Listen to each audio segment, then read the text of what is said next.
Sa darating na 2028 national election, isang tanong ang paulit-ulit nating naririnig. Sinong iboboto mo? Si Vice President Sara Duterte ba? O si Senator Risa Hontiveros? Hindi ito simpleng tanong.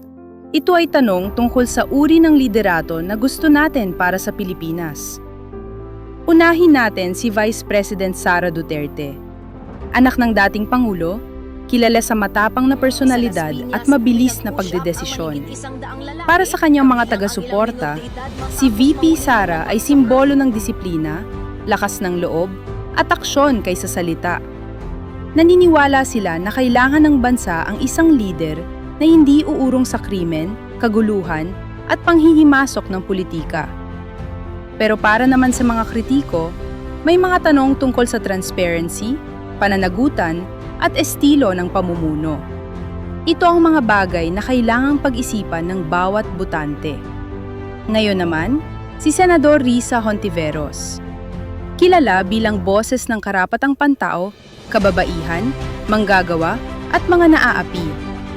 Para sa kanyang mga taga-suporta, si Senador Risa ay leader na malinis, principled, at hindi natitinag kahit nag-iisa.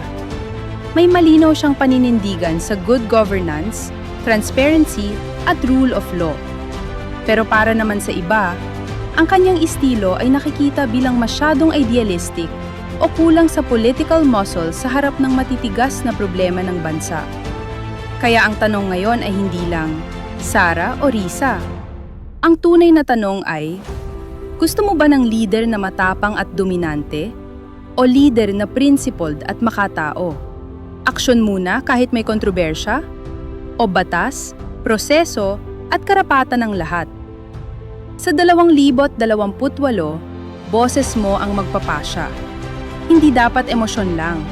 Dapat may isip, may konsensya, at may malasakit sa bayan. Ikaw, Pilipino, sino ang iboboto mo? At bakit?